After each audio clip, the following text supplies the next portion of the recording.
নমস্কার বন্ধুরা, রুমিজ ওয়ার্ল্ডে আপনাদের সবাইকে স্বাগত। আমি খুব ভালো আছি, আশা করি আপনারা সকলে খুব ভালো আছেন। আর শীতকাল চলে এলো, অল্প অল্প বেশ ঠান্ডাও পড়েছে। আজকে আবার ওয়েদারটা একটু মেঘলা। তো গতকাল আমি বাড়ি ছিলাম না, এবং বাইরে বেরোলেই তো বাড়িতে আসলে প্রচুর কাঁচা ধোয়া। তো এসব কাঁচা ধোয়া সেরে হাজব্যান্ড অফিসে বেরিয়ে গেছে, সামান্য তাকে কিছু খাবার করে দিয়েছি, তাই খেয়ে চলে গেছে, বেশি কিছু করতে পারিনি।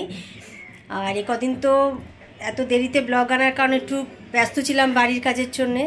তো একটা দারুণ খুশির খবর আছে, যেটা অবশ্যই আপনাদের সাথে আমি শেয়ার করব। তো মেয়ে উঠে পড়েছে। সকালে আমাদের একবার চা খাওয়া হয়ে গেছে, কিন্তু আবার একবার আমি সেকেন্ড টাইম চা খাই কাজকর্ম সেরে, মানে হাফ টাইম কি বলবো আর। তো চা রেডি হয়ে গেছে, মেয়ের ঘরে চাটা দিয়ে আসি। এই যে চাটা না, ব্রেকফাস্টে ওটস খাবে তো। মেয়ে কাজ করুক। আর খুশির খবরটা কি, চলুন আমি চা খেতে খেতে আপনাদের সাথে শেয়ার করি। এই যে চা নিয়ে চলে এসেছি টেবিলে। তো যেই খুশির খবরটা আপনাদের সাথে শেয়ার করবো বলেছিলাম, সেটা হচ্ছে, হয়তো আপনাদের কাছে খুবই তুচ্ছ মনে হবে, কিন্তু আমার কাছে ওটা খুবই আনন্দের বিষয়। আমাদের আগে ছিল সিঙ্গেল ডোর ফ্রিজ, এবং ফ্রিজটা আমাদের খুবই ভালো ছিল, এবং ওর কালারটা, একটা সিরিয়াল স্টার জলসায় হয়েছিল বউ কথা কাও, ওই সিরিয়ালে একটা ফ্রিজটার কালারটা দেখেছিলাম, এবং আমরা যখন আমাদের পুরনো ফ্রিজ রিপ্লেস করে সেই ফ্রিজ কিনতে গেলাম, এবং সেম কালার পেলাম, এবং ওই কালারটা এক পিসই ছিল, এবং সঙ্গে সঙ্গে ওটা নিয়ে এসেছি। এবং আজকে দীর্ঘ 9-10 বছর হলো ফ্রিজটা আমি এত যত্ন সহকারে, আমরা যে কোনো জিনিসই এত যত্ন সহকারে ব্যবহার করতাম, যে ফ্রিজটা কিনেছে সে ভাবতেই পারছেন যে আমাদের ফ্রিজটা এত বছরের পুরনো। মানে এক হাতে অবশ্যই ছিল, কিন্তু তার সত্ত্বেও খুব যত্ন সহকারে আমি জিনিস ব্যবহার করি, যে কোনো জিনিস হোক। হ্যাঁ, তা সেটা আমাকে ছেড়ে দিতে হলো, যে হচ্ছিল না, কারণ ডবল ডোর দরকারই ছিল। কারণ আগে মেয়ে ছোট ছিল, এখন মেয়ে বড় হচ্ছে, এবং খাওয়া দাওয়া রাখা এই সব কিছুর জন্য তখন সিঙ্গেল ডোরে পোষাতে পারছিলাম না, মানে খুবই অসুবিধা হতো ব্যবহার করতে, এবং ফ্রিজটা পুরনোও হয়ে গেছিলো। কিন্তু তাও ফ্রিজটা ছেড়ে দিতে মানে খুবই কষ্ট লাগছিল। মনে হয় যে আমার মানে পরিবারেরই একটা অংশ। হ্যাঁ, আমরা যা ব্যবহার করি সবই তো আমাদের পরিবারের অংশই বলা যায়। হ্যাঁ, আমাদের নিত্যদিনের সঙ্গী। তো ছেড়ে দিতে খুব কষ্ট হচ্ছিল, কিন্তু উপায় নেই, দিতেই হতো। হ্যাঁ, কারণ আমার এই ছোটো ফ্ল্যাটে আমি ওই ফ্রিজ রেখে আবার আরেকটা ফ্রিজ কিনবো, রাখবো কোথাও? আমার জায়গা খুবই অভাব। আপনারা তো আমার ভিডিওতে দেখেছিনি, আমার জায়গা খুব একটা বেশি নেই। তার জন্যে আমাকে ছেড়ে দিতে হলো। এবার ফ্রিজ ছিল না আমাদের, এই মুহূর্তে ফ্রিজ কেনার ছিল না যে জানুয়ারি মাস করে কিনবো। কিন্তু আচমকাই হাজব্যান্ড বললো গতকাল যে চলো একটু যাই খোসলাতে, গিয়ে দেখি কি কি আছে জিনিস। তো আমি বললাম এই এখনও যাওয়ার কি দরকার, জানুয়ারি মাসেই তো আমরা কিনবো ভেবেছিলাম, তখন যদি কোনো অফার টফার আসে। তো বললো কিনবো না, চলো না যাই, দেখি ভালো পাওয়া যায় কিনা, বা পছন্দসই আছে কিনা। এই বলে তো নিয়ে গেল। নিয়ে যাওয়ার সঙ্গে 10টা দেখতে দেখতে একটা তো পছন্দই হবে। তো পছন্দও হয়ে গেল, ব্যাস পছন্দ হয়ে গেল, অর্ডার দেওয়া হয়ে গেল, এবং আজ সকালবেলায় জিনিসটা ডেলিভারি করেও দিল। আমাদের তো খুবই আনন্দ, খুবই পছন্দ হয়েছে জিনিসটা। তো 11টা 11:30 নাগাদ লোক আসবে ইনস্টল করতে, তখন আনবক্সিং হবে, অবশ্যই তখন দেখাবো জিনিসটা। তো এই হচ্ছে খুশির খবর। মানে নতুন এসে আমার পুরনো দুঃখটাকে ভুলে দিল, পুরনো যেটা ছিল সেটা দুঃখটাকে ভুলিয়ে দিল। হাজব্যান্ড এই জন্যে তাড়াহুড়ো করে কিনলো, বললো যে ফ্রিজ ছাড়া এক ফোঁটা চলে না, সে শীতকাল হোক আর যাই হোক, ফ্রিজ দরকারি। তো সেই জন্যে বললো না, কিনতে যখন হবে আর দেরি করে লাভ নেই, কিনে নি। এই হয়েছে খুশির খবর। লোক আসুক, যখন আনবক্সিং হবে তখন অবশ্যই দেখাবো। আমার ঘরের অবস্থা, রান্নাঘরের একাকার হয়ে রয়েছে। আর এই যে জিনিসটা এখানে রাখা হয়েছে, কারণ ফ্রিজটা রান্নাঘরেই রাখা হবে, তাই নিয়ে লোকটাকে দিয়ে এখানেই রাখা হয়েছে। আর আমার বড় ঘরের হাল যাচ্ছে তাই।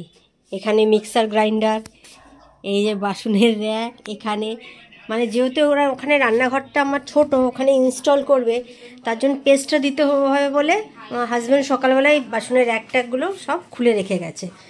তো মেয়ের করে নিই, ওকে ওটসটা করে দিই, ও আবার দুধ দিয়ে ওটস খাবে, তাই জন্য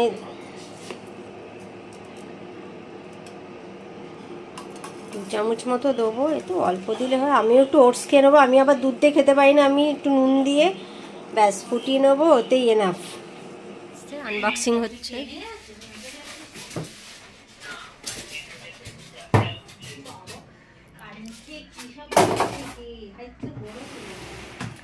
বক্স থেকে বের করুক, তারপর দেখাচ্ছি।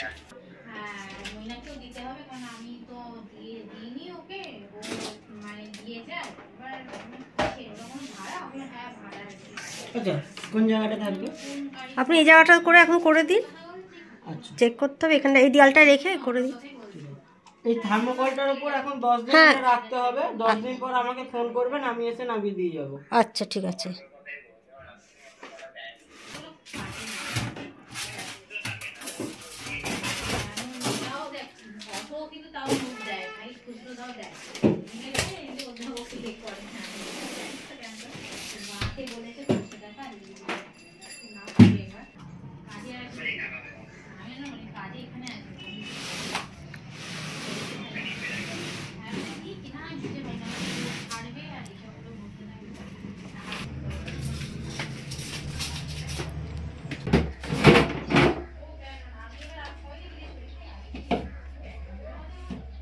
আচ্ছা, আমরা এখন ধরুন শীতকাল, তাহলে এখন এটাকে 2 বা 1 একে না, এক হচ্ছে অতিরিক্ত যদি ঠান্ডা পড়ে আচ্ছা তাহলে একে করবেন, আচ্ছা। এখন 2-এ থাকবে। আচ্ছা, অতিরিক্ত গরমে 6, 6, অতিরিক্ত শীতকালে 1, নাহলে এদিকে গরমে 5 আর এখানে 2, বর্ষায় 3। ঠিক আছে, গরম হবে 2 সাইড। আচ্ছা, ওটা ভয়ের কোনো কারণ না, ওটা নিয়ে না সেটা আগে আমার ফ্রিজ ছিল, আচ্ছা স্যামসাং এরই ছিল, আমার সিঙ্গেল ডোর ফ্রিজগুলো গরম হতো না।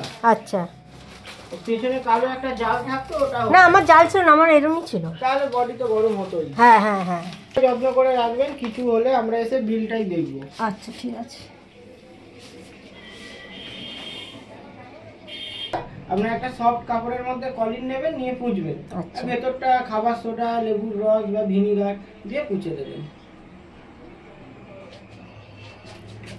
আবার কাজ বাড়লো, এগুলোকে সব ঠিকঠাক করতে হবে। ফ্রিজটা এখন এখানে রেখে দিয়েছে, বললো যে 10 দিন এখানে থাকবে, 10 দিনের পর আপনি যেখানে খুশি সেখানে ফ্রিজটা রাখতে পারেন, কিন্তু 10 দিন এখানেই থাকবে। আর বললো 3 ঘন্টা পর ফ্রিজে খাবার ঢোকাতে, এখন 3 ঘন্টা, এখন ফ্রিজ ঠান্ডা হোক তারপর। তো ফ্রিজটা কেমন লাগছে আমাকে অবশ্যই জানাবেন। আর এই ফ্রিজটা থাকবে এই জায়গাটাতে,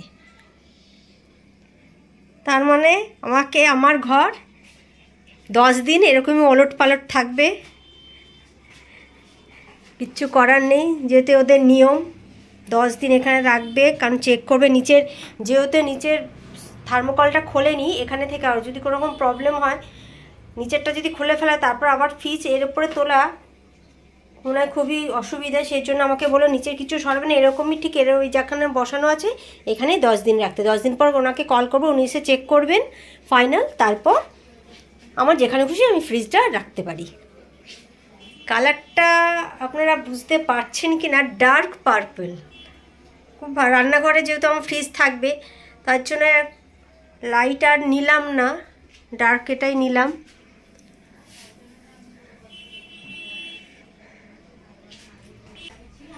বক্সটা তো এখানে এইভাবে দাঁড় করানো, এগুলোকে সুন্দর করে রাখি, প্রচুর কাজ, তো এগুলো সেরে টেরে তারপর কথা বলছি। স্নান সেরে ঠাকুর দিয়ে এসেছি, অনেক বেলা হয়ে গেল, সব ঘরদোর পরিষ্কার করতে করতে, তার মধ্যে একটু রান্নাও করতে হলো। সকালে তো এই পালং শাকের ঘন্ট হয়েছিল, তারপরে একটু এই ফুলকপি শিম আলুর তরকারি করলাম। আর হাজব্যান্ড তো অফিসে বেরিয়ে গেছে, তাই আর মাছের ঝাল করলাম না।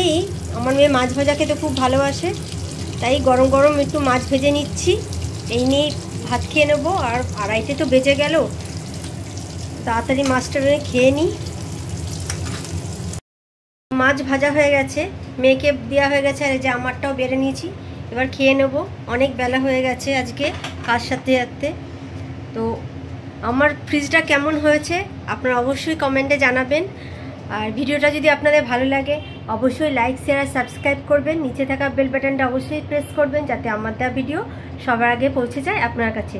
তো দেখা হচ্ছে অন্য এক সময় অন্য এক নতুন ভিডিওর সাথে। ততক্ষণের জন্য টাটা।